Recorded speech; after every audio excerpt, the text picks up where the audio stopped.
கிறிஸ்துவர்களான சகோதரர்களே, உங்கள் யாவரையும் நம்முடைய பிதாவாகிய நாமத்தினாலும் நம்முடைய ஆண்டவர் இயேசு கிறிஸ்து நாமத்தினாலும் உங்களுக்கு கிருபையும் சமாதானமும் உண்டாவதாக என்று வாழ்த்து வரவேற்கிறேன். இந்த நாளிலே நாம் செய்தியின் தலைப்பாக இந்த சுவிசேஷத்திலே அழைக்கப்பட்ட சபையின் அழைப்பின் மேன்மை எவ்வளவு பெரியது, அதை நாம் எப்படி சுதந்திரித்துக் கொள்ள வேண்டும், அதற்குரிய காரியங்களை குறித்து இந்த நாளில் போகிறோம். கடந்த வாரத்திலே நாம் நம்முடைய ஆண்டவர் இயேசு கிறிஸ்து யார் என்றும் அவர் இந்த பூமிக்கு வருவதற்கு முன்பதாக அவருக்கு இருந்த மகிமை பற்றி, அவர் எப்படி ஆதாமின் மூலம் இந்த மனுக்குலம் இழந்த ஜீவனை தன்னுடைய ஜீவனை கொடுத்து மீட்டுக் கொண்டார் என்பதை குறித்தெல்லாம் நாம் கடந்த நாட்களில் பார்த்தோம். மனுஷன் இழந்த அந்த ஜீவனை மனுஷனை இன்றைக்கும் வாழக்கூடியான அந்த உரிமையை எப்போ பெற்றுக்கொள்வான் என்று நாம் பார்க்கும்போது, இந்த சபை வகுப்பார் இப்பொழுதே தேவனுடைய வார்த்தைகளுக்கு சத்தியங்களுக்கு கீழ்ப்படிந்து அது சிறு மந்த வகுப்பார் இப்பொழுதே இந்த சுவிசேஷ யுகத்திலே அநேக பரீட்சைகளுக்குள்ளாக சென்று சோதிக்கப்பட்டு அந்த ஜீவனை பெற்றுக்கொள்வார்கள். மற்ற உலக மக்கள் தேவனுடைய ராஜ்யத்தை, அந்த வரப்போகிற தேவனுடைய ராஜ்யத்தில் சாத்தானை கட்டி போட்டு அந்த சத்தியங்கள் கொடுக்கப்படும். அப்பொழுது அந்த சத்தியங்களை கேட்டு உணர்ந்து கொண்டு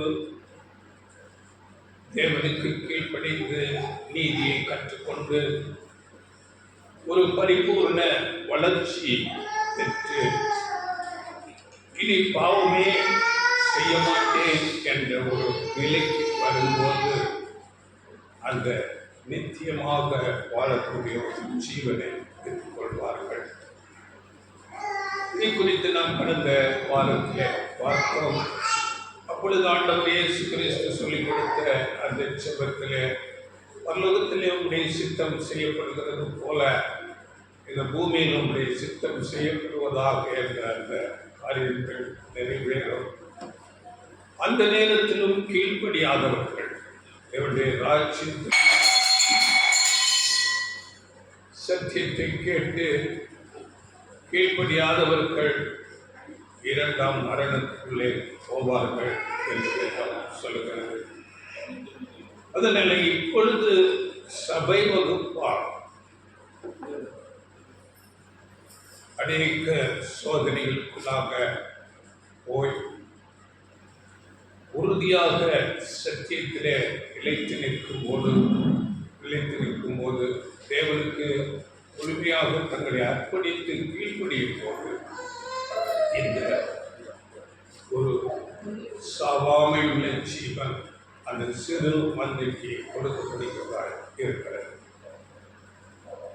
இன்றைக்கு நாம் அந்த சபை வகுப்பாக்கி அந்த சிறு மந்தையின் அழைப்பின் மேன்மை எவ்வளவு பெரிதானது, எவ்வளவு மேன்மை உள்ளது என்பதை குறித்து நாம் பார்க்க போகிறோம். ஆண்டவர் இயேசு கிறிஸ்துவின் முதலாம் வருகையில் அவர் தம்மை வழியாக ஒப்பு கொடுத்து மீட்கும் பொருளை, தம்முடைய ஜீவனை கொடுத்து அந்த மீட்கும் பொருளை பெற்று கொண்டார். அது மாத்திரமல்ல, சபைக்கு ஒரு மாதிரியான வாழ்க்கை, எப்படிப்பட்ட மாதிரியாக வாழ்ந்தால் அந்த சாவாமையுள்ள ஜீவனை பெற்றுக்கொள்ளலாம் என்பதை குறித்து கூட ஒரு மாதிரியாக நமக்கு வாழ்ந்து காண்பித்தார். அவர் நமக்கு மாதிரியை பின்வைத்து போனார் என்று வேதவசனம் சொல்லுகிறது. படிகளும் ஒரு வசனம் 1 பேதுரு 2ஆம் அதிகாரம் 21ஆம் வசனம்.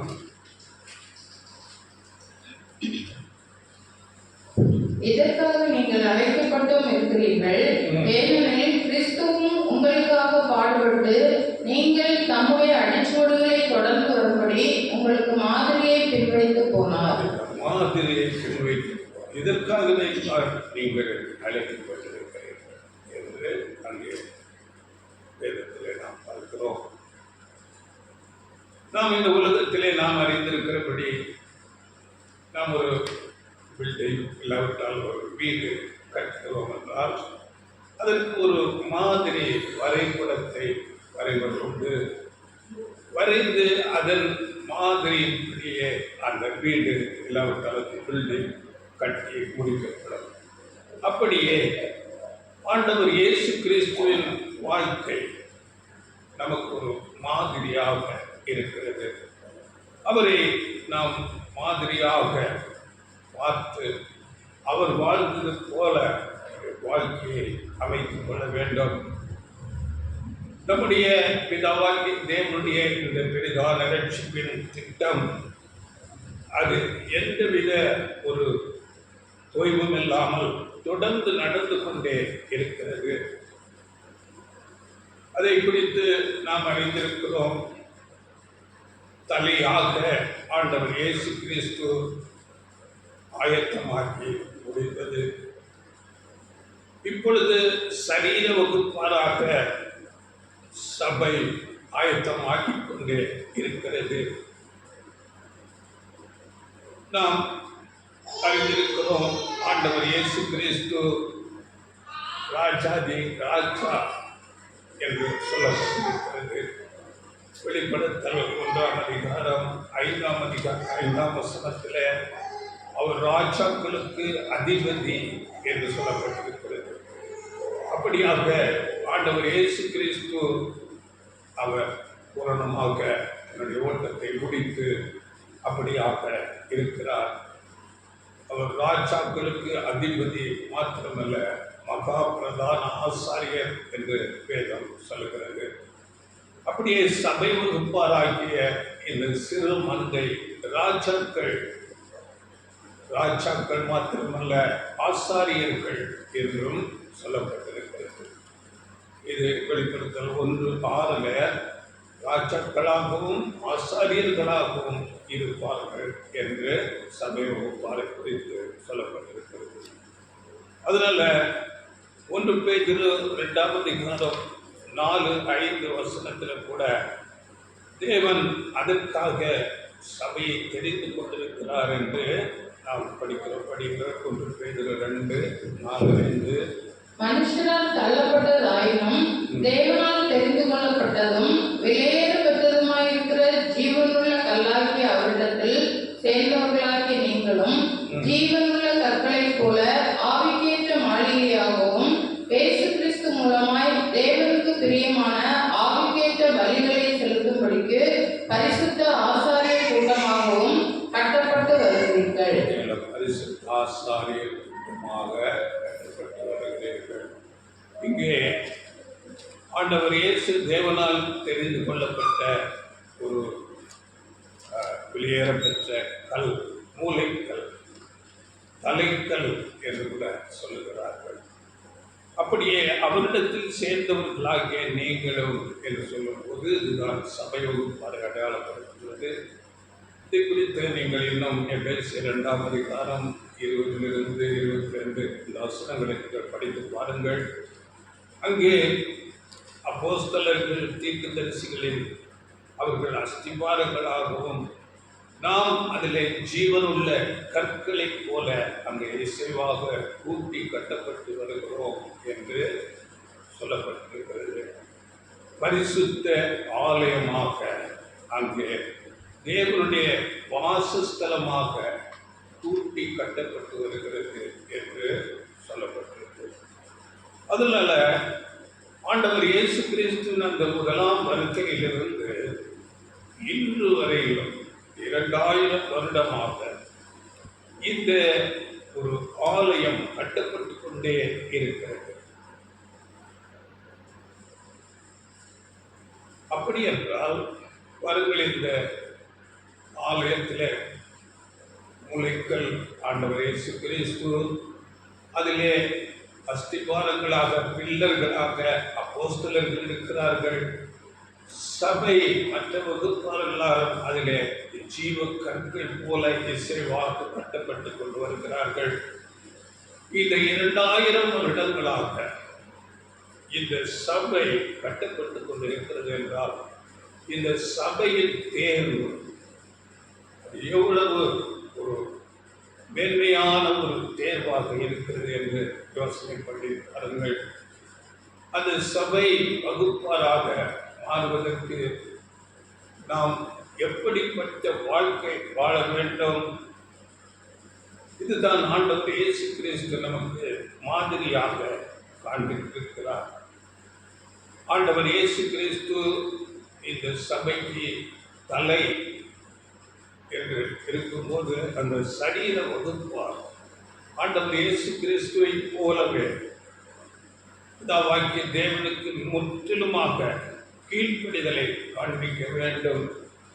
அப்படியே பிதாவின் சித்தம் செய்கிறவர்களாக இருக்க வேண்டும். தங்களை தாழ்த்தி அர்ப்பணிக்க வேண்டும். அப்படிப்பட்ட ஒரு வகுப்பால்தான் இந்த சபை வகுப்பார் சிறு மந்தை என்று அழைக்கப்படுகிறது.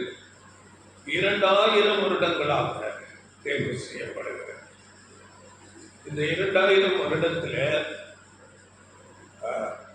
மெஜாரிட்டியாக 1200 வருடங்கள் கிட்ட இருட்டு காலமாக இருந்தது. வேதம் மொழிபெயர்க்கக்கூடாது, மொழிபெயர்க்கிறவர்கள் கொலை செய்யப்பட்டார்கள். அதை வேதத்தை படிக்கக்கூடாதபடி உதைக்கப்பட்டது. இந்த போக்கு மார்க்கம் என்று சொல்லப்படுகிற இந்த அமைப்பு அப்படியாக வேதத்தை அவர்கள் ஜனங்கள் கையிலே கிடைக்காதபடி செய்தார்கள். அதனால் சத்தியம் மறைக்கப்பட்டது. இருட்டு காலம் என்று சொல்லுகிறார்கள். அது கிறிஸ்துவுக்கு பிறகு 200ஆம் வருடங்களிலிருந்து அதன் பிறகு 1200 வருடங்கள் கிட்ட இருட்டு காலமாக சத்தியம் அறியக்கூடாததாக மறைக்கப்பட்டது. அதனால சபைக்குள்ள அநேக தவறான போதனைகள், மூட பழக்க வழக்கங்கள் எல்லாம் சபைக்குள்ளாக வந்தது. இதை குறித்து நாம் சபை சரித்திரம் என்ற பாடத்தில் நாம் படிக்க முடியும். இந்த சபை குறித்து இந்த சிறுமந்தை எத்தனை பேர் என்பதை குறித்து கூட ஒரு எண்ணிக்கை வேதத்திலே கொடுக்கப்பட்டிருக்கிறது. அது மாத்திரமல்ல, இந்த எண்ணிக்கை நிறைவு ஆகும்போது, முடிவு வரும்போது, இந்த உலகம் இப்பொழுது இருக்கிற இந்த உலகம் ஒரு பெரிய அழிவுக்குள்ளாக போகும் என்பதை கூட வேதம் சொல்லுகிறது. இதை குறித்து ஒரு வசனம் படியுங்கள். வெளிப்படுத்தல் 7ஆம் அதிகாரம் 3-4 வசனங்கள். வெளிப்படுத்தல் 7ஆம் அதிகாரம் 3-4. நாம் நமது தேவனுடைய ஊழியக்காரர்களின் நெற்றிகளில் முத்திரை போட்டு தீரும் அளவும் பூமியையும் சமுத்திரத்தையும் மரங்களையும் சேதப்படுத்தாதீர்கள் என்று மகா சத்தமிட்டு கூப்பிட்டான். முத்திரை போடப்பட்டவர்களின் தொகையை சொல்ல கேட்டேன். இஸ்ரவேல் புத்திரருடைய சகல கோத்திரங்களிலும் முத்திரை போடப்பட்டவர்கள் 144,000 பேர். எண்ணிக்கை அங்கே கொடுக்கப்பட்டது 144,000 பேர். இந்த வசனம் இங்கே சொல்லும்போது நமது தேவனுடைய ஊழியக்காரரின் நெற்றிகளில் முத்திரை போட்டு தீரும் அளவு. அப்படி என்றால் உண்மையான ஊழியக்காரர்கள் சபை அவர்களுடைய நெற்றிகளிலே முத்திரை போடப்படுகிறது. இது எதை அடையாளப்படுத்துகிறது என்று நாம் பார்க்கும்போது கிறிஸ்துவின் சிந்தை, கிறிஸ்துவின் அந்த உண்மையான தாழ்மை, கீழ்ப்படிதல் கீழ்ப்படிதல், அந்த அர்ப்பணிப்பு அவர்களிடத்தில் இருக்க வேண்டும். அதுதான் அங்கே முத்திரையாக நெற்றிகளிலே போடப்பட்டிருக்கிறது. அதன் பிறகு நாம் பார்க்கும்போது அங்கே பூமியும் சமுத்திரத்தையும் சேதப்படுத்துவதற்கு நெற்றிகளில் முத்திரை போட்ட தீர்மானமும் பூமியையும் சமுத்திரத்தையும் மரங்களையும் சேதப்படுத்தாதீர்கள் என்று சொல்லப்படுகிறது. அப்படி என்றால் இந்த பூமி என்று சொல்லும் போது இந்த உலகம் அதில் இருக்கிற 4 அமைப்புகளை அடையாளப்படுத்துகிறது. நாம் அறிந்திருக்கிறோம், அரசியல், சமுதாயம், பொருளாதாரம், மத என்று சொல்லக்கூடிய 4 அமைப்புகளால் இந்த உலகம் அங்கே நிலைநிற்கிறது. இவைகள் அதுவரையிலும் சேதப்படுத்தாதபடி காக்கப்பட்டது. அப்படியே சமுத்திரத்தை சேதப்படுத்தாதிருங்கள் என்று சொல்லப்பட்டிருக்கிறது. சமுத்திரம் எதை அடையாளப்படுத்துகிறது என்றால், நாம் அறிந்திருக்கிறோம், ஏசாயா 57 20 துன்மார்க்கமான ஜனங்கள் கொந்தளிக்கிற கடலை போல் இருக்கிறார்கள் என்ற வசனம் சொல்லுங்கள். அப்படி என்றால் இந்த உலகம் ஆபத்திலும் அக்கிரமத்திலும் துன்மார்க்கத்தில் இருக்கிற ஜனங்களை அது அடையாளப்படுத்துகிறதா இருக்கிறது. இன்றைக்கு எவ்வளவு தீமை, அநீதி, அக்கிரமங்கள் செய்கிற மக்களும் நன்றாய் வாழ்ந்து கொண்டு இருக்கிறார்கள். அதுவரையிலும் அதை சேதப்படுத்தாதிருங்கள் என்று இங்கே வசனம் சொல்லுகிறது. அப்படியே அதன் எண்ணிக்கை நாம் முத்திரை போடப்பட்டவர்களின் தொகையை சொல்ல கேட்டேன். அது 1,44,000. இந்த எண்ணிக்கை முடிவு பெறும் போது இந்த உலகத்துக்கு ஒரு பேர் அழிவு. இதை குறித்து இன்னும் கூட இதை நீங்கள் படித்துக் கொள்ளுங்கள். ரோமர் 8 19-20 வசனங்களில் தேவனுடைய புத்திர ஆகிய சபை, அந்த சிறு வகுப்பா, சிறு மந்தை வெளிப்படுவதற்கு சிருஷ்டியானது உலகம் ஆவலோடு காத்து கொண்டிருக்கிறது என்று அந்த வசனம் சொல்லுகிறது. அப்போ இந்த உலகம் பாவம், அநீதி, அக்கிரமத்தில் இருக்கிற இந்த உலகம் எப்பொழுது அதிலிருந்து விடுபடும், எப்பொழுது இந்த சபை வகுப்பார், இந்த சிறுமந்தை ஒரு எண்ணிக்கை பூர்த்தியாகும் என்று எதிர்பார்த்து காத்துக்கொண்டு இருக்கிறது. அந்த எண்ணிக்கை முடிந்த உடனே அதில் நாம் வெளிப்படுத்தல் 7:1 படிக்கும்போது பூமியின் 4 திசைகளிலும் 4 தூதர்கள் என்று பூமியின் மேலாவது, சமுத்திரத்தின் மேலாவது, ஒரு மரத்தின் மேலாவது காற்று அடியாதபடிக்கு பூமியின் 4 காற்றுகளில் பிடித்திருக்கிறார்கள்.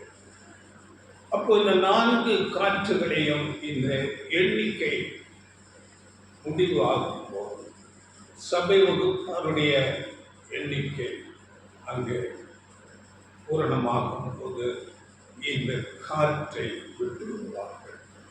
அப்பொழுது இந்த உலகம் மகா பெரிய அழிவுக்குள்ளாக எல்லா சமுதாய அமைப்புகளும் பெரும் குழப்பத்துக்குள்ளாக போய்விடும். இந்த கட்டமைப்புகள் எல்லாம் வீழ்த்தப்படும். சமுதாய அமைப்பு, ஒரு சட்டம் ஒழுங்கு எதுவுமே இருக்காது. எந்த கட்டுப்பாட்டுக்குள்ளும் இந்த உலகம் வராதபடி ஒரு பெரிய அழிவுக்கு கலகத்துக்குள்ளாக போய்விடும். இதைத்தான் மகா உபத்திரவம் என்று சொல்லுகிறார்கள். யுத்தம் என்னும் பெரும் காற்று அங்கு இந்த பூமியின் மேல் வீசுகிறதாக இருக்கிறது. இதை குறித்து அநேக வசனங்கள் தீர்க்க தரிசனமாக சொல்லப்பட்டிருக்கிறது. இவைகளை நீங்கள் பிடித்துக் கொள்ளுங்கள். எரேமியா 23 19-20 இந்த வருஷம் மாத்திரம் படியுங்கள். எரேமியா 25-30 இந்த வசனத்தை நீங்கள் படித்துக் கொள்ளுங்கள். ஏசாயா 17 12 தொடர்ச்சியாக அந்த வசனங்களை நீங்கள் படித்து பாருங்கள். அதில் இந்த பேரழிவு குறித்து நாங்கள் பேசப்பட்டிருக்கிறோம். படிங்களை பொழுது எரேமியா 23:19-20 எரேமியா. இதோ கர்த்தருடைய பெருங்காற்றாகிய கொடிய பூசல் புறப்பட்டது, அது துன்மார்க்கருடைய தலையின் மேல் உக்கிரமாய் மோதும்.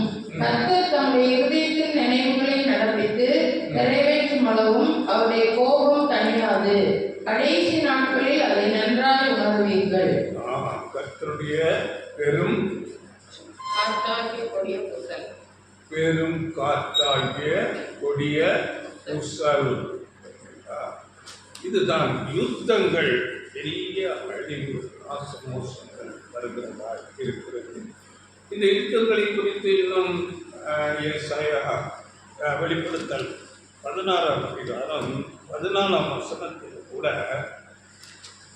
இந்த உலகத்தை பெரிய யுத்தத்துக்கு நேராக நடத்தும்படி அவர்கள் ராஜாக்களை கூட்டி சேர்ப்பார்கள் என்று நாம் அங்கே படிக்கிறோம். உலகம் எங்குமுள்ள ராஜாக்களை சர்வ வல்லமையுள்ள தேவனுடைய மகாநாளில் நடக்கும் யுத்தத்திற்கு கூட்டி சேர்ப்பார்கள். அதனால் அந்த ராஜாக்களுடைய ஒவ்வொரு தேசத்தின் அதிபதிகளுடைய இருதயத்திலே கிரியை செய்து வேறொரு யுத்தத்துக்கு நேராக தேசத்துக்கு தேசம் ஒரு பெரிய யுத்தம் நடக்கும் விதமாக இந்த கெட்டு போன விழுந்து போன தூதர்கள் இந்த காரியத்தை செய்வார்கள். இன்றைக்கு நாம் பார்க்கும்போது அப்படிப்பட்ட ஒரு சூழ்நிலை இந்த உலகத்தில் எல்லா தேசங்களிலே நாம் காணப்படுகிறோம். எல்லா தேசங்களின் தலைவர்கள் ஒருவருக்கொருவர் விரோதிக்கிறவர்களாக யுத்தத்துக்கு ஆயத்தமாகிக் கொண்டு இருக்கிறதை நாம் பார்க்கிறோம். இன்று உலக நாடுகள் அப்படியாக ஒரு அமைதலற்ற ஒரு சூழ்நிலையில் இருக்கிறது. இந்த உலகம் ஒரு பெரிய அழிவுக்கு போகிறது. நாம் 1 பேதுரு 2 பேதுரு 3ஆம் அதிகாரம் 7ஆம் வசனத்திலே நாம் படிக்கும்போது, இப்பொழுது இருக்கிற இந்த உலகம் அக்கினிக்கு இரையாக வைக்கப்பட்டிருக்கிறது என்று நாம் படிக்கிறோம். அதனால இந்த உலகம் எதுவரையிலும் இப்படியாக ஒரு அமைதலாக இருக்கும் என்றால் அது சபை எண்ணிக்கை பூரணமாகிறது வரையிலுமே இருக்கும். அதன் பிறகு மகா பெரிய அழிவுகள் உண்டாகும். அக்கினியினாலே அழிக்கப்படும் என்று உலகம் அப்படியாக சொல்லப்பட்டிருக்கிறது வேதத்தில். இப்படியே அப்போஸ்தலர் பவுல் சொல்லும் போது கூட அங்கே சொல்லும்போது, இந்த உலகம் என்றைக்கும் இப்படியே இருக்காது, இந்த உலகத்தின் வேஷம் கடந்து போகிறது என்று பேசணும். இப்பொழுது நாம் யுத்தங்களை பார்க்கும்போது இப்பொழுது நடக்கிற தேசத்தில் உக்ரைன் யுத்தமாக இருக்கலாம், இல்லாவிட்டால் காசா, இன்னும் இந்த ஹவுதி என்று சொல்லக்கூடிய இந்த தேசங்கள், அந்த ஏமன், இந்த தேசங்களில் யுத்தங்கள் எப்படி நடக்கிறது என்றால் ஏவுகணைகள், இன்னும் ஆளில்லா அந்த விமானங்கள், இவைகள் போய் அங்கே ஆயுத கிடங்குகள், எண்ணெய் சேமிப்பு கிடங்குகள், வெடிமருந்து கிடங்குகள், இப்படிப்பட்டதான இடங்களிலே அங்கே போட்டு பெரிய அக்கினி குழம்புகளாக எரிந்து நாசமாவதை நாம் பார்க்கிறோம். அதனால இந்த உலகம், இப்பொழுது இருக்கிற உலகம் அக்கினியினால அழிக்கப்படும். அது மாத்திரமல்ல, கடைசியில் உலகத்தின் முடிவு எல்லா தேசங்களும் எல்லை மீறி போகும்போது அணு ஆயுதங்களை உபயோகிப்பார். அதுக்கு கூட வசனம் இருக்கிறது.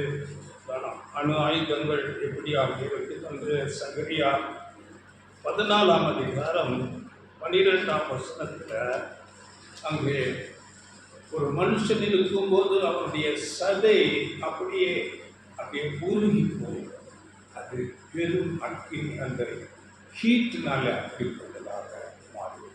கண்கள் படிங்கள் வசனம்.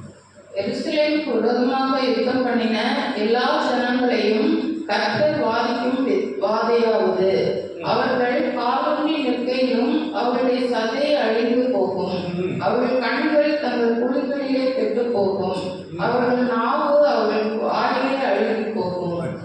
சரீரம் அப்படியே என்ன செய்யும்? அழிந்து போகும். அப்படியே ஒன்றும் இல்லாத அவ்வளவு கண்கள் குழிக்குள்ளே அப்படியே கட்டுப்போம், நாவு அழிவு. இப்படிப்பட்ட காலங்கள் இந்த அணு யுத்தங்கள், அதனால் உண்டாகிற ரேடியேஷன், அதனால் வேகம் அழிவுகள் உலகத்தில் வரப்போவதாக இருக்கிறது.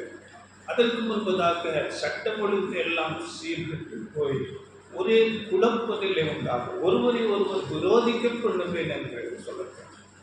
இருக்கிறவரிடத்திலிருந்து இல்லாதவர்கள் முடுங்கிக் கொள்ளுவார்கள். ஒவ்வொரு வருவோருக்கு பாதுகாப்பு இருக்கார். இதை குறித்து கூட வசனம் நீங்கள் படித்துக் கொள்ளுங்கள். சகரியால் 8ஆம் அதிகாரம் 10ஆம் வசனத்தில் அப்படியாக சொல்லப்படும். ஒருவரை ஒருவர் விரோதிப்பார். குறிப்பிட்ட சூழ்நிலைகள் வருகிறதாக இருக்கிறது. அதனால இந்த சுவிசேஷ யுக ரட்சிப்பு என்பது மிகவும் மேன்மை உள்ளது. அந்த ஒரு ரட்சிப்பை நாம் பெற்றுக்கொள்வதற்கு ஒரு உறுதியான முடிவு, தீர்மானம். ரட்சிப்பு என்பது ஒவ்வொரு இண்டிவிஜுவல் தனிப்பட்டவர்களுடைய காரியமாக இருக்கிறது. அதற்கு நாம் ஒரு உறுதியான முடிவு எடுத்துக்கொள்ள வேண்டும். வசனங்களை நாம் ஏனோ தானோ என்றல்ல, அதிக கவனம் கொடுத்து வசனங்களை, வார்த்தைகளை நாம் கேட்க வேண்டும். வேதத்திலே ஆண்டவர் இயேசு கிறிஸ்து சொல்லும் போது இதை நாம் அடிக்கடி சொல்லுவோம். மத்தேயு 11:12 யோவான் ஸ்நானன் காலம் முதல் இதுவரைக்கும் பரலோக ராஜ்யம் பலவந்தம் பண்ணப்படுகிறது. பலவந்தம் பண்ணுகிறவர்கள் அதை பிடித்துக் கொள்வார்கள் என்று அங்கே சொல்லுகிறார் ஆண்டவர் இயேசு கிறிஸ்து. படிங்கள் அந்த வசனம் 11:12. யோவான் ஸ்நானன் காலம் முதல் இதுவரைக்கும் பரலோக ராஜ்யம் பலவந்தம் பண்ணப்படுகிறது, பலவந்தம் பண்ணுகிறவர்கள் அதை பிடித்துக் கொள்வார்கள். பலவந்தம் அப்படி வந்தால் போராட்டம், ஒரு வைராக்கியம், ஒரு உறுதி நமக்கு இருக்கிறது. தேவனுடைய நாமத்துக்காக, சத்தியத்துக்காக, நீதிக்காக, பரிசுத்தமாக வாழ்வதற்காக ஒரு உறுதி, ஒரு வைராக்கியம் இருக்க வேண்டும். இதைத்தான் ஆண்டவர் இயேசு கிறிஸ்து சொல்லும் போது லூக்கா 13:23-24 இதை படித்துக் கொள்ளுங்கள். அங்கே இடுக்கமான வாசல் வழியாய் உட்பிரவேசிக்க பிரயாசப்பட்டார்கள்.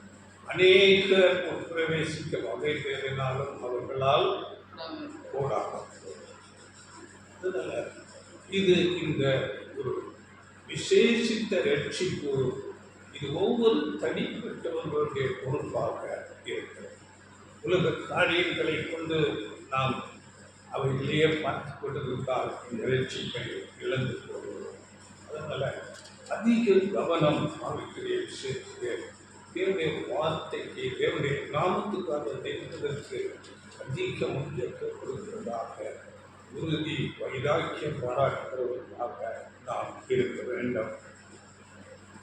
இதற்கு ஒரு சம்பவம் வேதத்தில் கொடுக்கப்பட்டிருக்கிறது. இதை குறித்து நாம் இப்பொழுது பார்க்கலாம். அதற்கு முன்பதாக ஒரு வசனம் எபிரேயர் 3ஆம் அதிகாரம் 1ஆம் வசனத்தில் அங்கே நமக்கு சொல்லுகிறது, இப்படி இருக்க பரம அழைப்புக்கு பங்குள்ளவர்கள் படிக்கிறார். இப்படி இருக்க பரம அழைப்புக்கு பங்குள்ளவர்களாகிய பரிசுத்த சகோதரரே, நாம் அறிக்கை பண்ணுகிற அப்போஸ்தலரும் பிரதான ஆசாரியருமாய் இருக்கிற கிறிஸ்து இயேசுவை கவனித்து பாருங்கள். பார்த்தீங்களா? அந்த பரம அழைப்புக்கு பங்குள்ளவர்களாகிய பரிசுத்த சகோதரரே, நீங்கள் என்ன செய்ய வேண்டும்? கிறிஸ்து இயேசுவையே கவனித்து பார்க்க வேண்டும். கிறிஸ்து இயேசுவையே நோக்கி. இதற்கு தான் ஒரு சம்பவம் வேதத்தில் சொல்லப்பட்டிருக்கிறது. நாம் எல்லாரும் அறிந்திருக்கிறோம். மத்தேயு 14ஆம் அதிகாரம் 22ஆம் வசனத்திலிருந்து இருக்கிறது. அங்கே கலிலேய கடல்ல படகுல சீசர்கள் போய் கொண்டிருக்கிறார்கள். ஆண்டவர் இயேசு கிறிஸ்து அங்கே அவர்களோடு இல்லை. அவர் தனிமையாக மலையிலே செபிக்கும்படியாக போய்விட்டார்.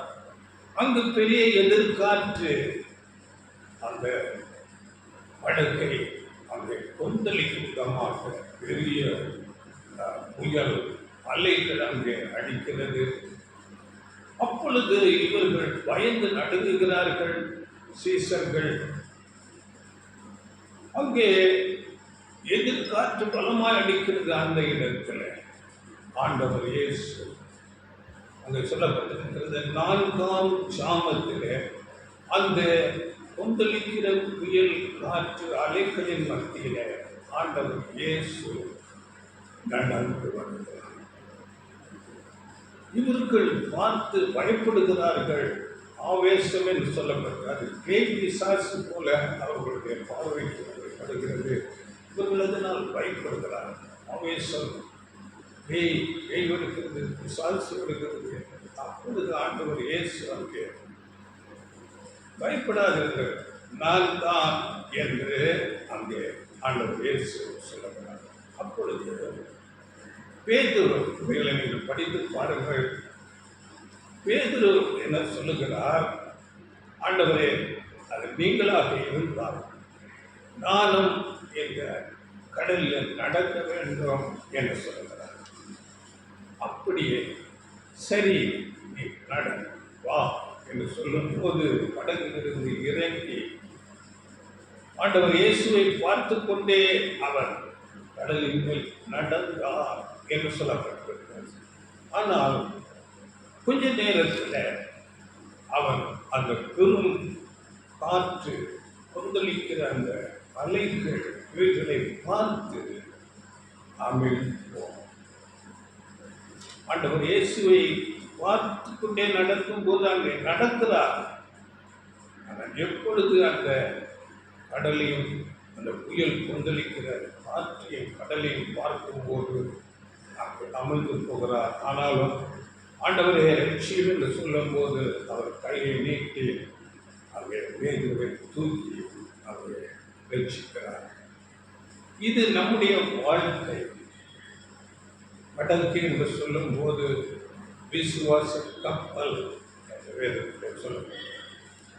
நாம் இந்த விசுவாச கப்பல்ல இந்த உலகம், இந்த வாழ்க்கை, இந்த பிரயாணத்தில் நாம் போய்கொண்டே இருக்கிறோம். இந்த விசுவாச கப்பல்ல நாம் பிரயாணப்பட்டு கொண்டிருக்கும் போது அநேக பிரச்சனைகள், அநேக கவலை தரக்கூடிய காரியங்கள், பிரச்சனை, சோதனைகள், நெருக்கங்கள், வியாதிகள், இப்படி அநேக காரியங்கள் இந்த கொந்தளிக்கிற கடல் போல, புயல் காற்று போல நம்மை நோக்கி பேசுகிறதாக இருக்கிறது. ஆனால் இந்த பேதுரு போல ஆண்டவர் இயேசு கிறிஸ்துவையே உற்று நோக்கி கொண்டிருக்கும் போது இவைகள் ஒன்றுமே செய்யாது. இந்த பிரச்சனைகள், வியாதிகள் எல்லாம் ஒன்றும் செய்ய முடியாது. எப்பொழுது அவைகளை நாம் பார்க்கிறோமோ நாம் இந்த உலகத்திலே அமர்ந்து போகிறவர்களாக இருக்கிறோம். அதில் இந்த அதிகாரத்திலே மத்தேயு 14:22 இந்த வசனங்களை நீங்கள் படித்துக் கொள்ளுங்கள். நாம் தேவனையே நோக்கி பார்க்க வேண்டும். ஆண்டவர் இயேசு கிறிஸ்துவையே நோக்கி பார்க்க வேண்டும். அப்பொழுது இந்த உலக காரியங்கள், பிரச்சனைகள், எப்படிப்பட்ட சூழ்நிலைகளும் நம்மை ஒன்றும் சேதப்படுத்தாத நாம் பாதுகாக்க.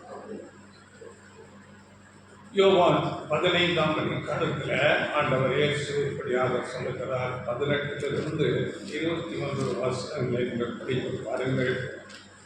உலகம் உங்களை பகைப்படிகள் என்ற வசனம் 15, 18 உலகம் உங்களை பகைத்தால் அது உங்களை பகைக்கிறதுக்கு முன்னே என்னை பகைத்ததென்று அறியுங்கள்.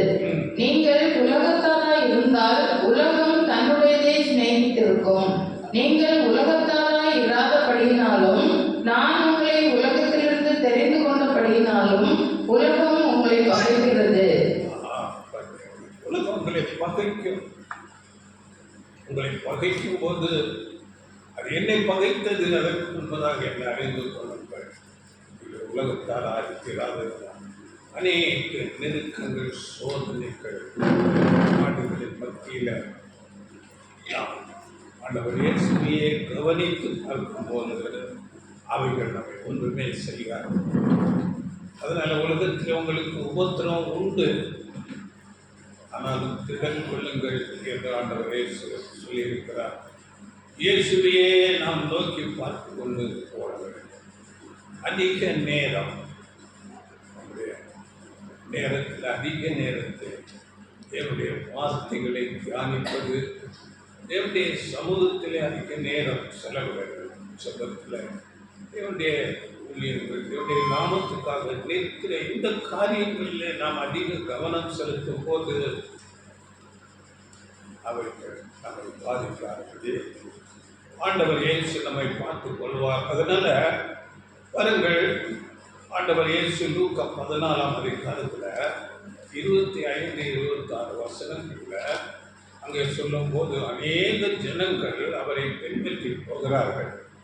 அநேக ஜனங்கள் அவரோடு கூட போகையில அவர்களிடமாய் திரும்பி பார்த்து ஆண்டவர் இயேசு என்ன சொல்கிறார்? படிங்கள் 26 படிங்கள்.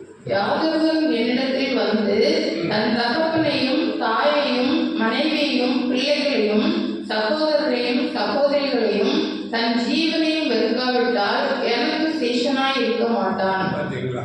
அப்போ இந்த உலகத்தில் உள்ள எல்லாவற்றையும் வெறுத்து விட வேண்டும் என்று சொல்லுங்க. தகப்பன், தாய், பிள்ளை, மனைவி எல்லாவற்றையும் வெறுத்து விட வேண்டும். ஜீவனையும் வெறுக்க வேண்டும். இது எப்படி நியாயமா இருக்கும்? எப்படி என்றால் இதனுடைய பொருள் என்ன? இன்னும் அப்போஸ்தலன் பவுல் நமக்கு சொல்லும் போது 1 தீமோத்தேயு 5:8 ஒருவன் தன் சொந்த ஜனங்களையும் தன் வீட்டாரையும்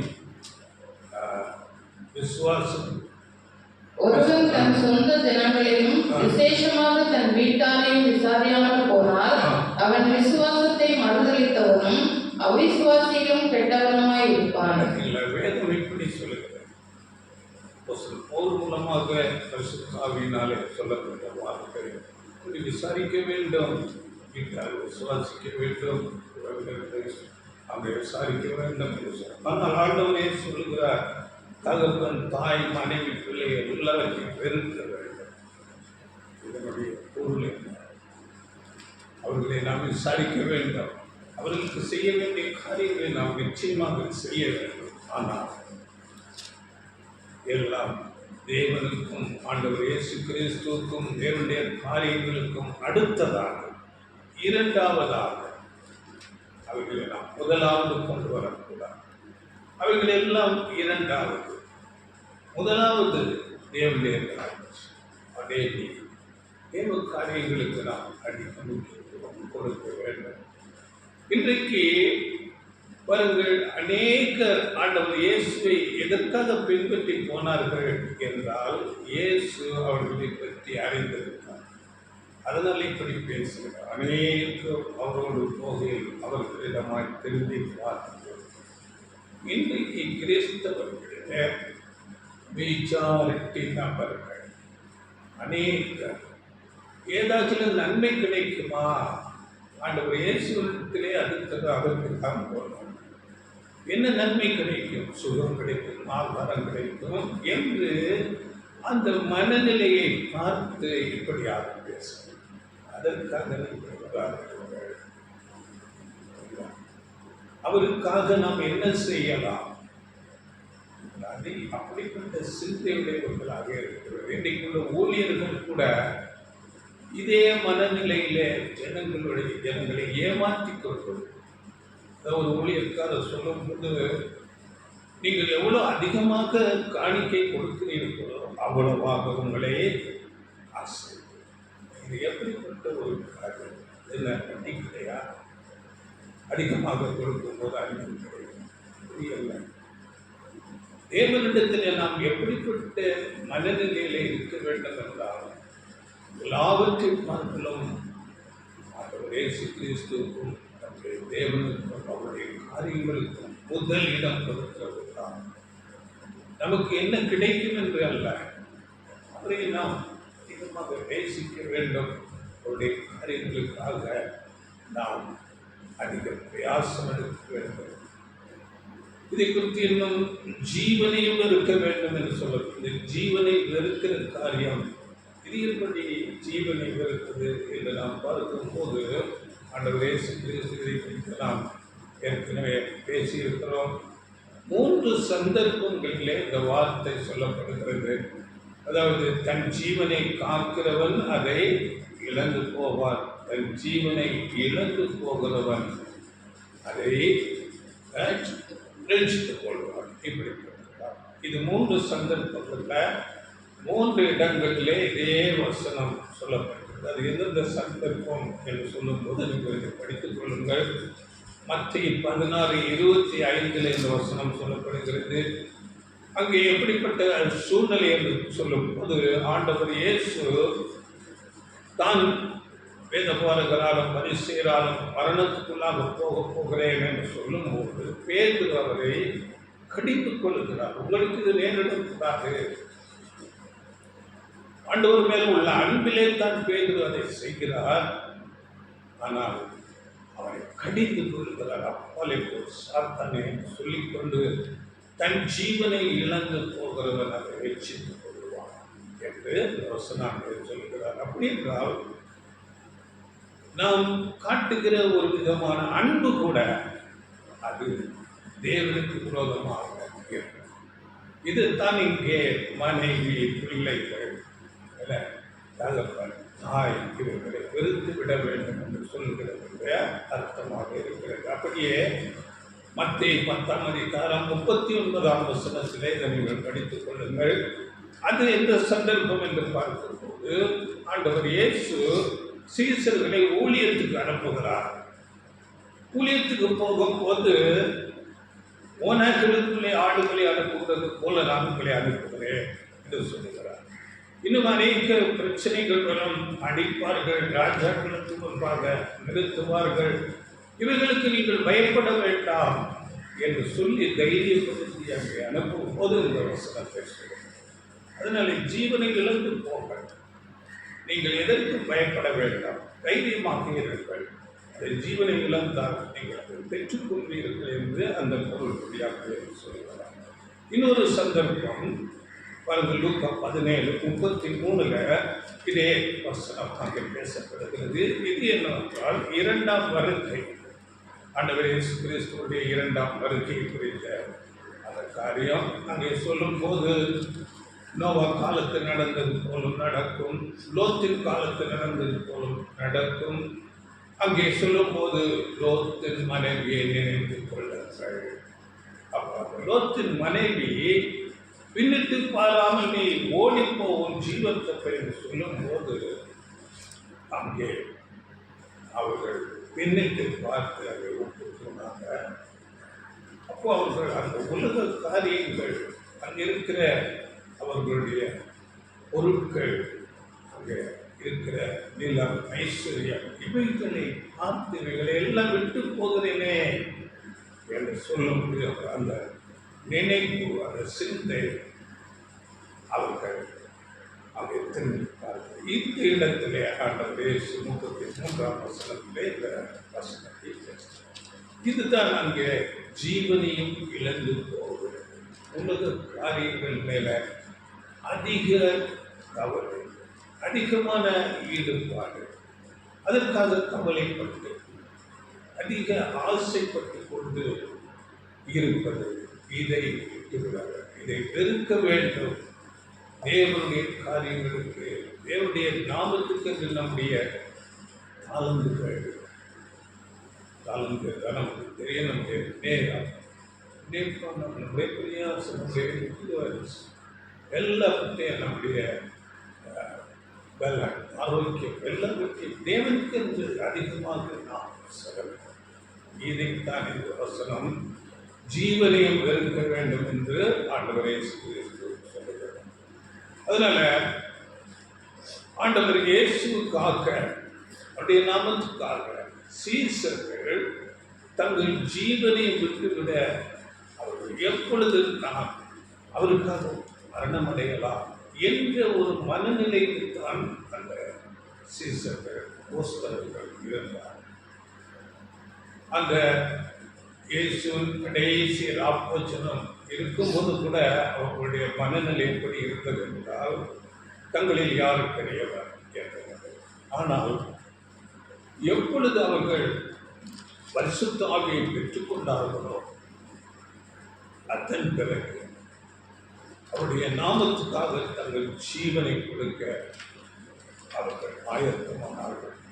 அவர்கள் எதை குறித்தும் கவலைப்படவில்லை. சிறைச்சாலையாக இருக்கலாம், அடிகளாக இருக்கலாம், இல்லாவிட்டால் எந்த விதமான உபத்திரவம் மரணமே நேரிட்டாலும் அதை குறித்து அவர்கள் கவலைப்படாதவர்கள். இந்த நிலை சபை வகுப்பாருக்கு இருக்கிறது. எதை குறித்தும் கவலைப்படும் அவர்களுடைய நாமத்துக்காக ஜீவனை கொடுக்கிறார்கள். சந்தோஷமாய் அவர்கள் சிறைச்சாலைக்கு அடி உதைகளை வாங்கி கொண்டு அப்படிப்பட்ட மனநிலைக்கு சிறு மந்தை வகுப்பார் வரலாம். அதனால் அப்படிப்பட்ட நிலை நமக்கு வர வேண்டும். இப்போ நாம் பழைய ஏற்பாட்டில் ஒரு நிழல் பார்க்க போகிறோம்.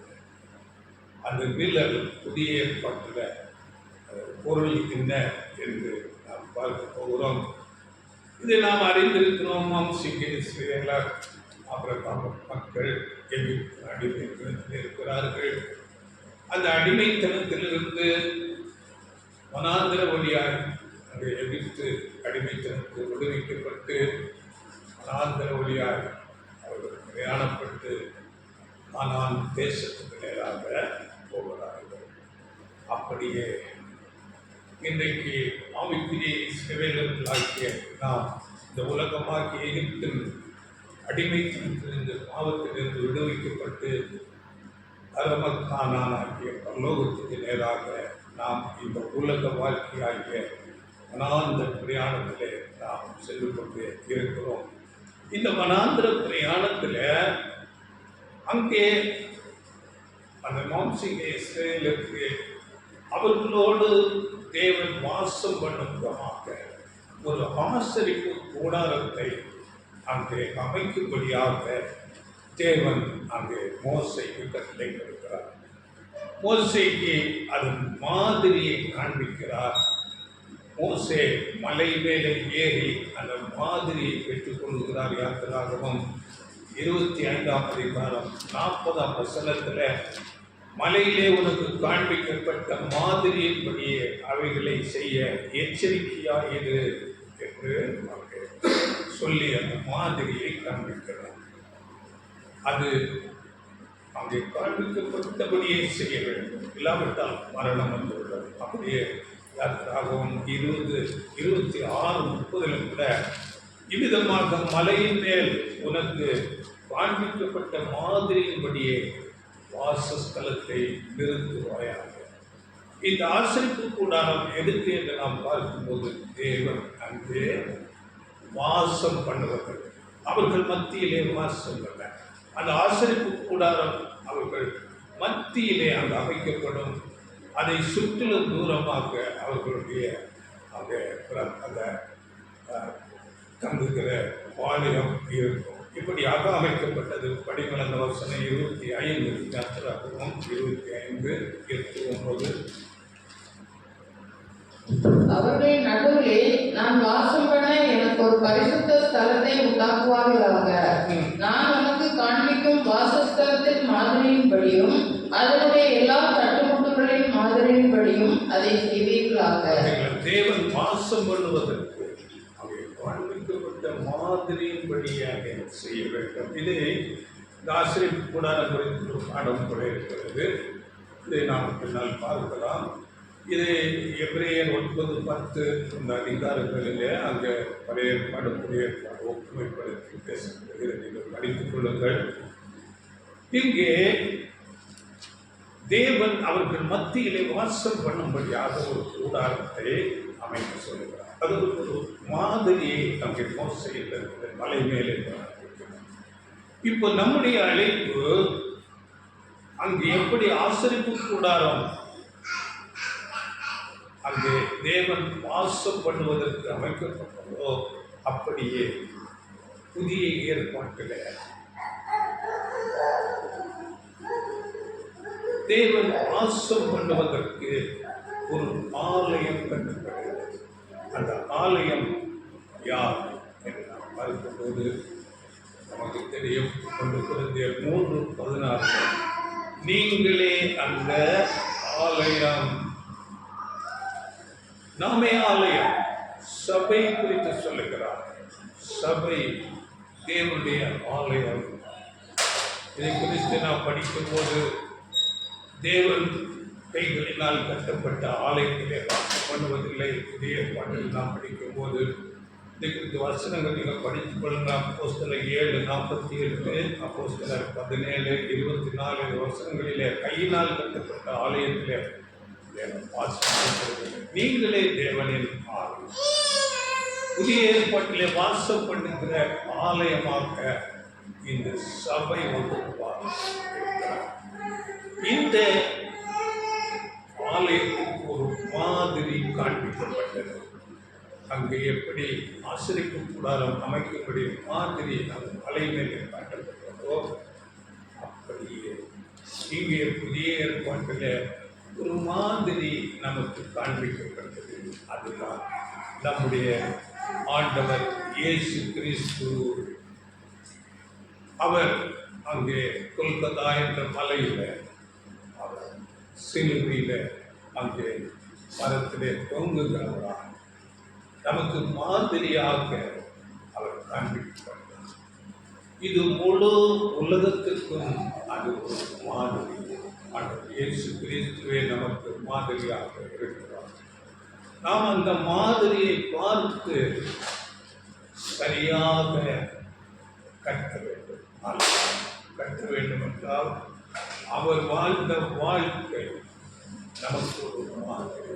அவரை பார்த்து அவருடைய அடிச்சுவடுகளில் நாம் நடக்க வேண்டும். இதுதான் அந்த மாதிரி.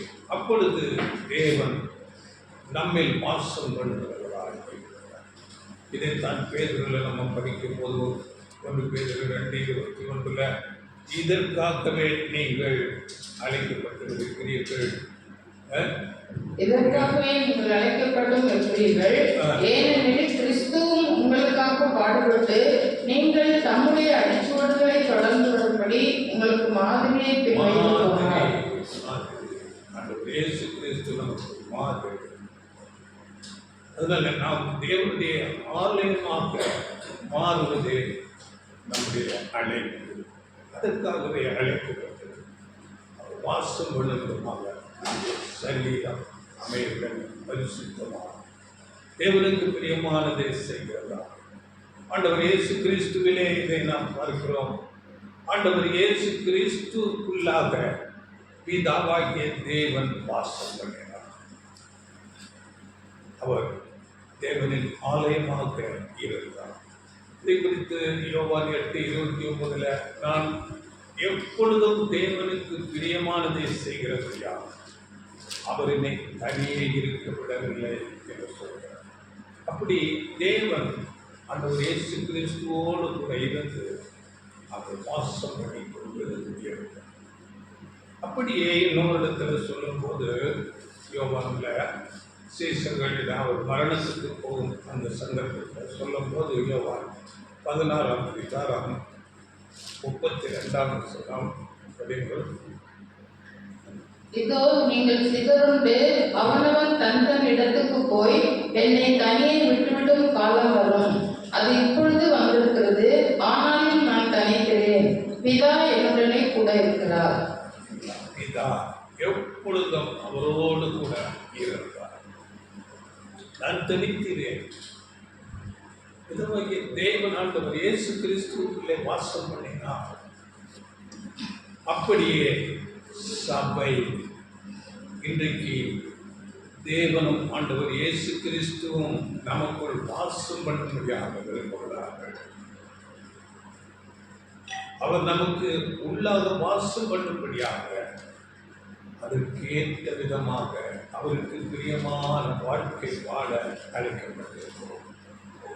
இதை குறித்து யோவான் 14:23 நாங்கள் வந்து அப்படிங்கிறது வசனம்.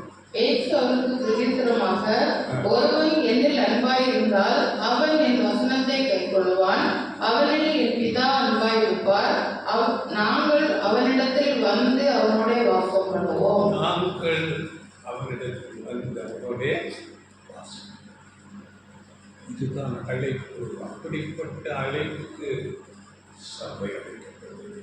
அப்படியாக நாம் நம்முடைய வாழ்க்கை இருக்க வேண்டும்.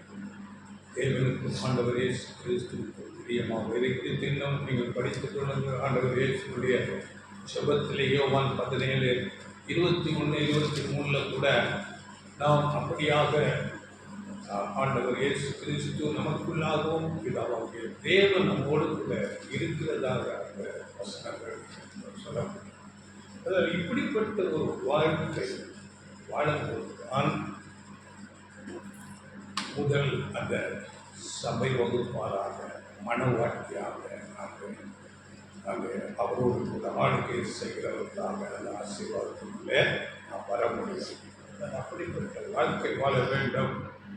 இன்றைக்கு நாம் உலகத்தில் பார்க்கும்போது உலகத்தில் அநேக கிறிஸ்தவர்கள் 31-32% கிறிஸ்தவர்கள் இருக்கிறார்கள். அநேக கிறிஸ்தவ தேசங்கள்.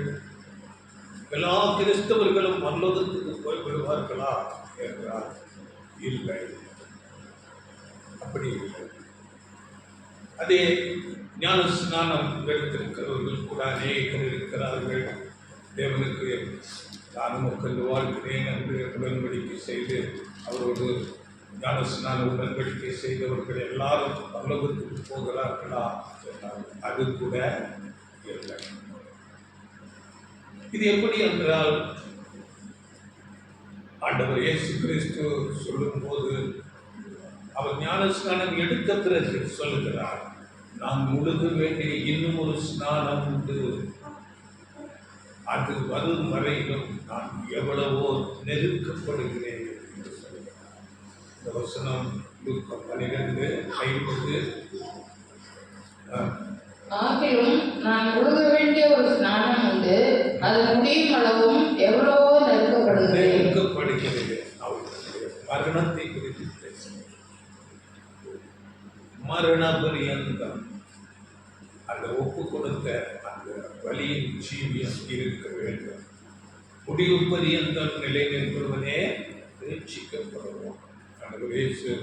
ஒரு இடத்துல சொல்லும் போது 72:14 அழைக்கப்பட்டவர்கள் அநேக கிறிஸ்தவர்கள் இருக்கிறார்கள். அதிலே தெரிந்து கொள்ளப்பட்டவர்கள், அதிலும் உண்மை உள்ளவர்கள் ஒரு சிறு இவர்கள் தான் தேவனின் ஆலயமாக மாறுகிறார். பவுல் கலாத்தியர்கள் நிருபத்திலே சொல்லும் போது 4:19 கலாத்திய 4:19 கிறிஸ்து உங்களில் உருவாகும் அளவும் உங்களுக்காக நான் கர்ப்ப வேதனைப்படுகிறேன். கிறிஸ்து அவருடைய சாயல், அவருடைய குணாம்சங்கள் நம்மிடத்தில் உருவாக வேண்டும். இதைத்தான் அங்கே சொல்லப்பட்டிருக்கிறது.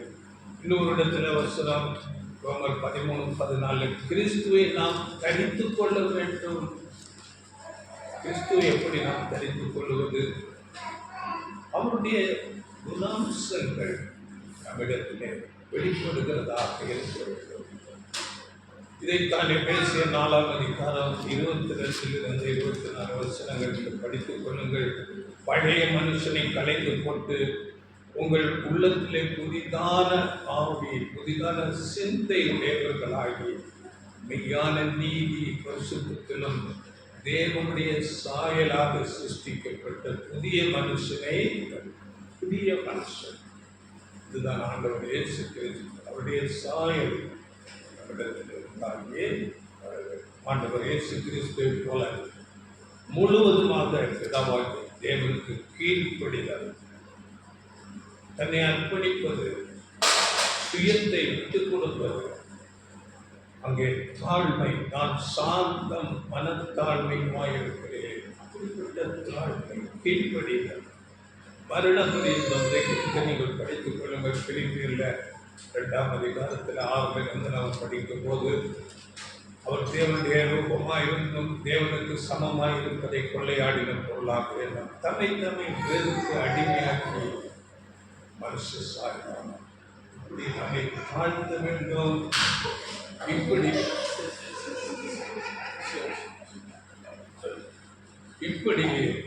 சுயம் அளிக்கப்பட வேண்டும். நம்மை நாம் தாழ்த்த வேண்டும். நம்முடைய மேட்டினி சிந்தை எல்லாம் விட்டு தாழ்த்த வேண்டும். இதுதான் கிறிஸ்துவின் அச்சடையாளங்கள். நாமத்துக்காக நாம் பிரயாசங்கள். பவுல் அதையே சொல்லுகிறார். கலாத்தியர் 6:17 கிறிஸ்துவனுடைய அச்சடையாளங்களை நான் தெரித்துக் கொண்டிருக்கிறேன். அவருடைய நாமத்துக்காக அநேக பிரயாசங்கள், அநேக முறை அடிக்கப்பட்டார், கல்லை கொண்டார், சிறைச்சாலைக்கு போனார், அநேக பிரயாணங்கள். இங்கே சொல்லும் போது என் உடலில் உள்ள தழும்புகள் என் இயேசுவுக்கு அடிமை என்பதற்கு அடையாளம். அவர் அப்படியாக தன்னுடைய சரீரத்தை ஒடுக்கினார், கீழ்ப்படுத்தினார். எதற்கு கவலைப்படவர்? இதைத்தான் அங்கே கிறிஸ்துவை மாதிரியாக கொள்வது, கிறிஸ்துவை தரித்துக் கொள்வது, கிறிஸ்து நம்மிடத்திலே உருவாகுவது, அவருடைய குணாம்சங்கள். இதைத்தான் மாதிரி. அங்கே எப்படி ஏற்பாட்டிலே அசரிப்பு கூடாரம் ஒரு மாதிரியாக இருந்ததோ தேவன் வாசம் பண்ணுவதற்கு, அப்படிப்பட்ட மாதிரியாக நாம் உலகத்திலே ஜீவிக்கிறோம். கிறிஸ்துவின் மாதிரி அப்படியாக இந்த சபை வகுப்பார் அப்படியாக இருப்பார். அவர்களுக்குள்ளாக ஆண்டவர் இயேசு கிறிஸ்து வாசம் பண்ணுவார். தேவன் அவர்களுக்காக வாசம் பண்ணுவார். இப்பொழுது இந்த சபைக்குரிய தகுதி பற்றி நாம் முடிக்கப் போகிறேன். ஒரு உவமை பார்த்து நாம் முடித்துக் கொள்ளலாம். இந்த உவமை சொல்லும் போது ஆண்டவர் இயேசு தன்னுடைய வாயை ஓமைகளினாலே திறந்தார். வேறு அநேக ஓமைகள் பேசினார். அந்த ஓமைகள்னாலே ஏன் பேசுகிறீர்கள் என்று சீசர்கள் கேட்கும் போது, பல்லோக ராஜ்யத்தின் ரகசியங்கள் உங்களுக்கு அருளப்பட்டிருக்கிறது, அவர்களுக்கு அருளப்படவில்லை. அதனால ஓமைகளில் என்ன இருக்கிறது என்றால் பல்லோகத்தின் ரகசியங்கள் இருக்கிறது. இப்போ அந்த ஓமை குறித்து நாம் பார்க்கும் போது, இது மத்திய 19ஆம் அதிகாரத்தில் 16 இருந்து வருகிறது. அங்கு ஒரு வாலிபன் வருகிறான். ஆண்டவன் இயேசு கிறிஸ்துவிடத்தில், ஆண்டவரே, நான் நித்திய ஜீவனை அடைவதற்கு நான் என்ன நன்மை செய்ய வேண்டும் என்று கேட்கிறார். ஆண்டவர் இயேசு அதற்கு பதிலாக கற்பனைகளை கைக்கொள் என்று சொல்கிறார். வாலிபன் அதற்கு பதிலாக, நான் இவைகளை என் சிறு வயது முதற்கொண்டே செய்கிறேன் என்று சொல்லும் போது, அங்கே ஆண்டவர் என்ன சொல்லுகிறார் படியுங்கள். மத்திய 19:21. அதற்கு இயேசு, நீ பூரண சற்குணனாய் இருக்க விரும்பினால் போய் உனக்கு உண்டானவைகளை விற்று தரித்திரருக்கு கொடு, அப்பொழுது பரலோகத்தில் உனக்கு பொக்கிஷம் உண்டாயிருக்கும், பின்பு என்னை பின்பற்றி வா என்றார். இந்த காரியத்தை சொல்லுங்கள். அப்பொழுது நீ என்னை பின்பற்றி வா, அப்பொழுது உனக்கு பரலோகத்தில் மிகுந்த பொக்கிஷம். இது என்ன? எல்லாவற்றையும் விற்று அப்போ ஏழைகளுக்கு கொடுக்க வேண்டுமா என்றால், உலக மேன்மை, உலகத்திலே இருக்கிற நம்முடைய மேன்மைகளை எல்லாம் நாம் விட்டுவிட வேண்டும்.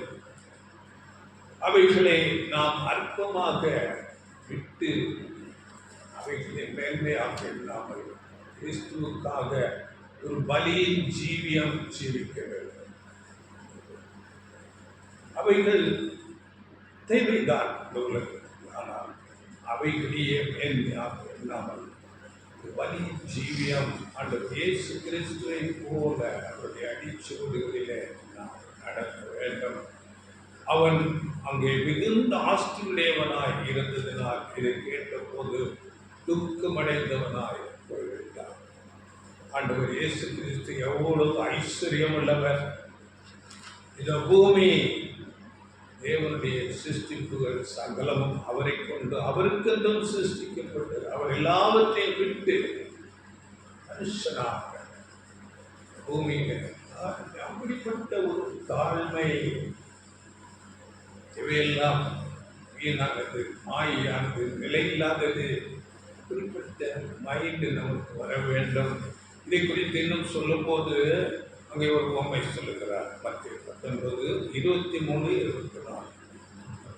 அப்பொழுது இயேசு தம்முடைய சீஷர்களை நோக்கி, ஐஸ்வர்யவான் பரலோக ராஜ்யத்தில் பிரவேசிப்பது அரிதென்று மெய்யாக உங்களுக்கு சொல்கிறேன். மேலும் ஐஸ்வர்யவான் தேவனுடைய ராஜ்யத்தில் பிரவேசிப்பதை பார்க்கிலும் ஒட்டகமானது ஊசியின் காதிலே நுழைவது எளிதாயிருக்கும் என்று உங்களுக்கு சொல்கிறேன். பார்த்தீங்களா, இது என்ன? இது நாம் பார்க்கும் போது பரலோகத்துக்கு போவதற்கு தகுதி அப்போ என்ன? ஏழையாக இருப்பதா? ஐஸ்வர்யவான் போக முடியாதா என்று நாம் பார்க்கும் போது இயேசு இந்த விஷயத்தில் என்ன சொல்ல வருகிறார் என்று நாம் பார்க்கும் போது, ஆண்டவர் இயேசு கிறிஸ்துவின் காலத்துக்கு நாம் அந்த நாட்களுக்கு போக வேண்டும்.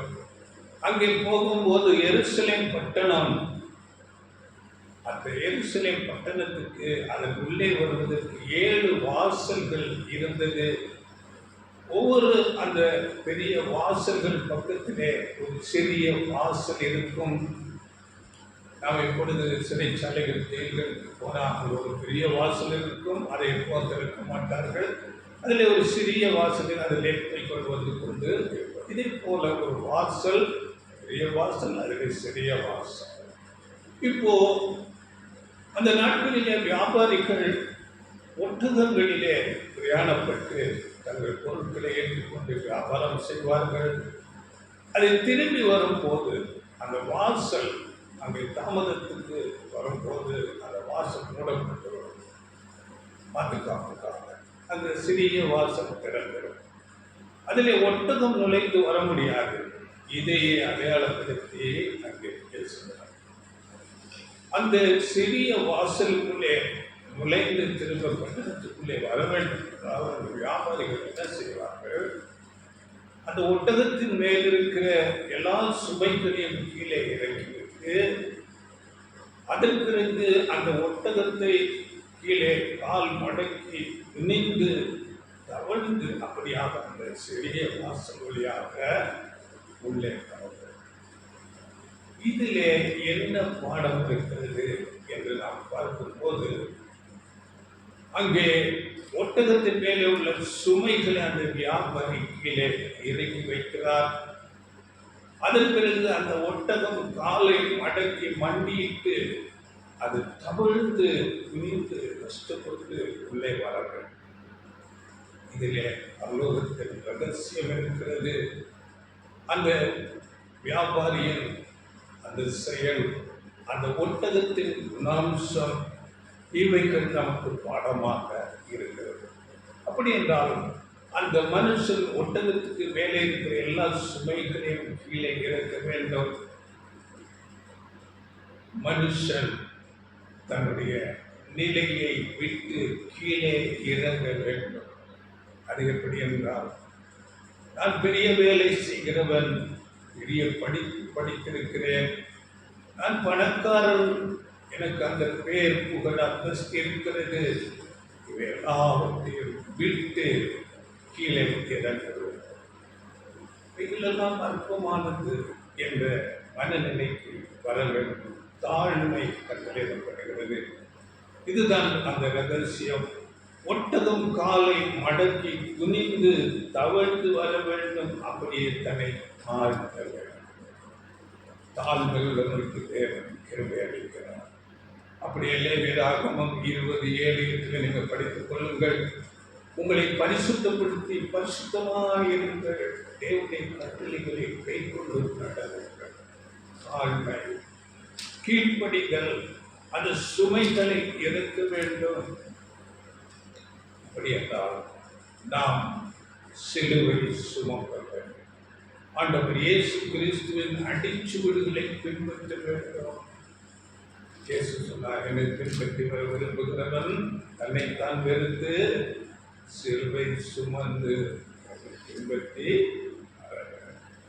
அப்படி அந்த சின்ன வாசல், அதுதான் இடுக்கமான வாசல், ஜீவனுக்கு போகிற வாசல் இடுக்கமும் வழி நெருக்கமாயிருக்கு. அப்படிப்பட்ட எல்லா சூழ்நிலைகள் நாம் இந்த உலகத்தில் தீமைகளை சகிக்கிறவர்களாக, அநீதியான உலகத்திலே நீதியாக நடக்கிறவர்களாக, அன்பினால் இடையே நடக்கிறது, அன்பிலே நடக்கிறது, இப்படிப்பட்ட குணலட்சணங்கள், இதுதான் பரலோகத்தின் ரகசியம். பரலோக ராஜ்யத்துக்கு செல்லக்கூடிய குணாம்சங்கள் இவைகள். இதைத்தான் ஆண்டவர் இயேசு பேசுகிறார். ஒட்டகமானது ஊசியம் காரில் இப்படி நம்மை தாழ்த்த வேண்டும். ஐஸ்வர்யவான் அப்படிப்பட்ட மேன்மை கொண்டிருக்கிறவன் பரலோகத்துக்கு போவது அரிது. சங்கீதம் 95, 6, 7 வசனங்களை நீங்கள் படித்துக் கொள்ளுங்கள். நம்மை உண்டாக்கின கர்த்தருக்கு முன்பாக நாம் பணிந்து குனிந்து முழங்கால் படியிட பாருங்கள். அவர் நம்முடைய தேவன், நாம் அவர் மேய்ச்சலின் ஜனங்களும் அவர் கைக்குள்ளான ஆடுகளும். அவர் நம்மை உண்டாக்கினவர், அவர் நம்மை பாதுகாக்கிறவர், நம் தேவைகளே எல்லாம் அப்படியே சமூகத்தை நாம் வளர்க்க வேண்டும். இன்னும் சங்கீதம் 100 இதை நீங்கள் படித்துக் கொள்ளுங்கள். அங்கு கூட இந்த வசனங்கள் பேசப்படுகிறது.